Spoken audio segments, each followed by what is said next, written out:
Voilà, tolanda lisese sango alobi awa nasepeli nango makasi parce que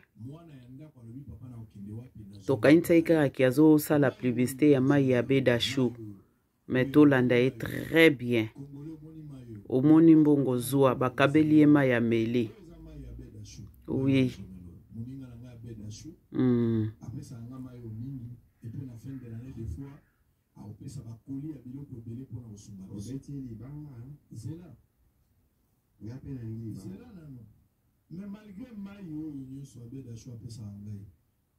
Elobi te kende bo voter bo pesa ye place ya président de la République.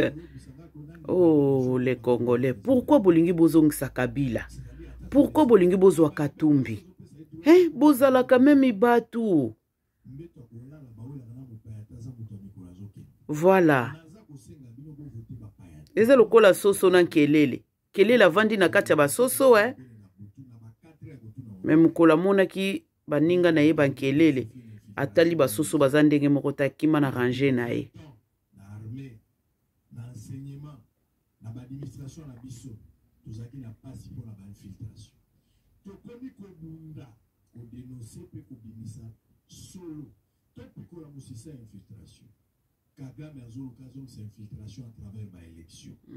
Wana ba Moïse Katumbi ba Diouf.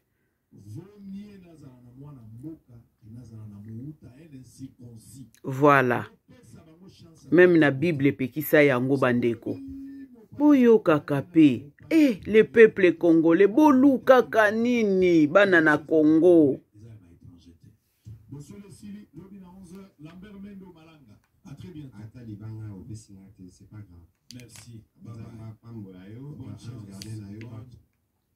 Bandeko. Nasir to landi bisonyo sotu awa toyoki. Congolais, Congolais, Congolais. Nalandaka ba émission ba audio mingi ya ndeko na biso, la voix qui réveille la conscience congolaise. Bandeko. Soki conscience na yo ezo travailler. Comment bokolinga Kabila zonga na pouvoir? Pourquoi bokolinga boka bandaku na bino? Epaya bapaya, tozala lokola bankelele te. Kelela mona na kata basoso avandi mukola moni groupe na bankelele ye wana kimi akei. Sikoyo, bolingi bocha nani na place wana? Nani oyo bino bozolinga bo pesa pouvoir na mboka wana? Boyebi histoire ya Katumbi. Aloba ye moko beta lisolo na ye na 1942. Tango ba papa na bango bazoko kima na grec, ba grec na ba Diouf, nde ba bimaki, ba yaki kokota na papa na zalaki pêcheur ya ba mbisi. Nasi bolanda histoire wana, mutu apesi bino background na ye.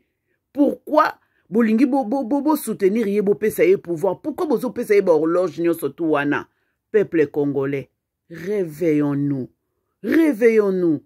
Toza na ba Somalien, na ye komona lisusu na ba Jamaïcain, ba komi kolobela biso. Me boza wapi? Boza wapi? Mituna bino eza wapi? Tolamuka. Tolamuka to bundela mboka na toto pesa. Numéro 20. Fachi Beton. Place wana. To pesa ye. Atana après deuxième mandat na ye. Tozana ba o. Tozana bango ba papa na biso banani ba bemba bazali. Bakoyi koyoka na basala batour. Bango nyonso tu wana. Siko nazo yebate. To kende nango wapi. Bolandi lisese. Oyo ndeko na biso. Auti kolobela biso. Oya zana mato ya koyoka. Ayoki. Oya zana motema ya kobomba. Abombi. O pazana mayele ya kosalela. Asalela. Toza lokola Salomo. Ekopesa biso mayele. Asenga kinzambe kaka sagesse. Poto libere mboka na biso. Nzambe apambola. Bino na asibo yoki bino moko. Tokomi na suka ya emission na biso. Merci. Bosolo na politique. Po eloko mo ekoyoko bima ya mukie. Emission ezalaki ya 2 heures du temps.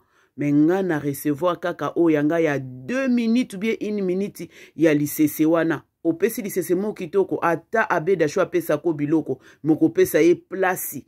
Ya kozala président de la République ite.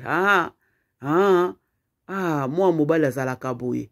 muto azo ko raisonner azaka boye tozaka na cercle moko tobenga kango cercle ya reflect ezosala na kati ya bongo ya mutu bazopesa biso ba point oyo mutu ndenge nini cerveau na ye ekoki kobanda ko raisonner soki bato nyonso bazo raisonner lokola ba la voix qui réveille la conscience congolaise lokola ba bosolo na politique en tout cas na si biso nyonso tokokende liboso totika lokoso eloko ezoboma ba congolais lokoso bapesi ye akomomona lokola mutu wana alesi ndako mobimba te azoflate yo sikotanga flate yo alesi ndako na yo alesi bandeko na yo abongisi famille na yo.